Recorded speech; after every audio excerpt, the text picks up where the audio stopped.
Nigeria will rise up again. Nigeria will rise up again. God will heal our land, restore us anew. Nigeria will rise up again. One of the most painful things for me as a Nigerian is realizing how much poverty is ravaging the Nigerian people. Now, sometimes people look at you and they think you're a person of privilege. Far from that, I've always been and thought of myself as a middle-class person, which is not a neighborhood of poverty. But I have been with, experienced, researched, written about, and been an evangelist for getting rid of poverty.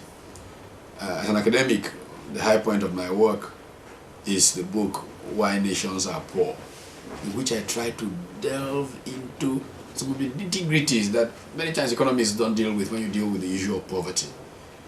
I've enjoyed the opportunity of working in some ways with Jeffrey Sachs, who, of course, my book Why Nations Are Poor is in a way a response to some aspects of his End of Poverty. But it's not about discussing these things. It's not about being a public intellectual around poverty. It's about being with, knowing the poor. A lot of the work that I have done in civil society often don't get focused on for obvious reasons. But for more than 20 years, I have been intensely involved with a project called the Widow Support Center Program. How did I get involved in this? Shortly after I returned from the US, from graduate school in 1982, somebody that I know very well passed on. And I saw his wife go in a short period of time from an upper middle class woman to somebody living in poverty. I was so shocked by that transition that I have been emotionally engaged with the challenge of poverty and how to resolve the problems of poverty. I started this social enterprise called the Widow Support Center Program.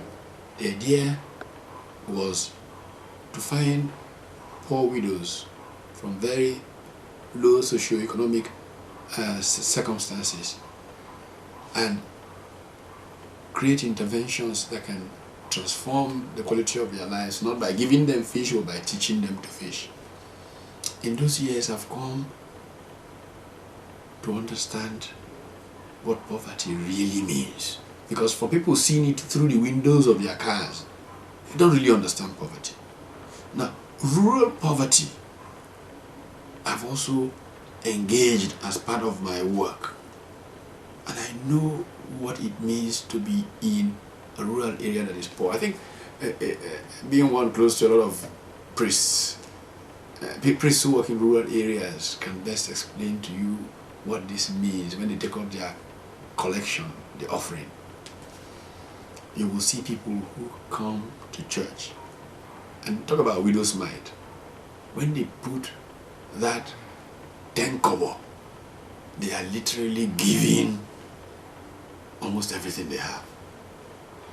And so, to know that that is happening in a country where people are salting away billions of naira that they will never be able to use out of just sheer mindless greed, out of not understanding these things, fills me with pity and has made me develop a body of work, but as a scholar and as someone who works with different groups of people in NGOs that are dedicated to looking at upgrading the quality of life of those who are challenged in society. Disability, physical disability, has been a major source of poverty for people. In working with the physically challenged in different areas, I have come to see how small interventions can transform lives. And so, my view of policy, in building a nation, is one in which we have to have a creative way of wealth being created by private entrepreneurs providing jobs for many. But in addition to that, we have to find social enterprise models that work with free enterprise capitalist models to ensure that the weakest are covered, that the free enterprise system does not leave the residue, the poor and the weak, without their being kept. There must be that basket, that, if you will, net that prevents people from falling through. But that net should not come in the classic welfare state way that's creating collectivist problems in countries, or some of the countries of Europe that are practicing that. So, now, my obsession with the poor, yes, comes partly from my humanity and my sense of human solidarity with the people who are so afflicted. But it also comes from self-interest. I can tell you that I don't fear for a society that doesn't take care of its poor. Then I'm deceiving you, because I have seen the experiences of countries like Liberia, like Sierra Leone, what has been described by Robert Kaplan in his book The Coming Anarchy as the revenge of the poor. I like to remind people of a Liberian ambassador to Nigeria who was my schoolmate in America, who used to say to me, I don't understand you people. You are sending your young men to die to save my country. You are pouring millions of dollars to help stabilize my country. Yet you are all making the mistakes that we made. We saw things going wrong, the politicians misbehaving, we kept quiet. Especially we, the middle class, because we didn't want anybody to disrupt the enjoyment of our Mercedes. And then the soldiers came and things were going wrong and we kept quiet. And one day somebody took the Mercedes from the streets and we said, thank God, at least they didn't kill us. And then one day, anarchy just overtook all of us. And people who lived in our homes were coming to cut off our hands. People who we called our domestics. It is in the interest of the so-called rich in Nigeria today who seem to be unthinking in the way they are cutting away public good. Whether they are legislators who are taking pay that is not paid, not commensurate with their input, or contractors who are abusing the contracting system in government, or whatever it is.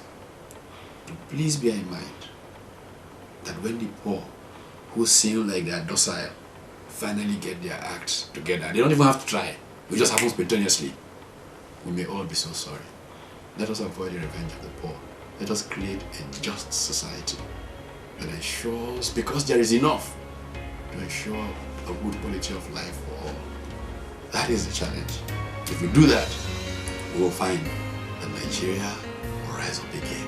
Tribals will rise up and walk, and Nigeria will be a healed land. Together, we can make Nigeria rise up again.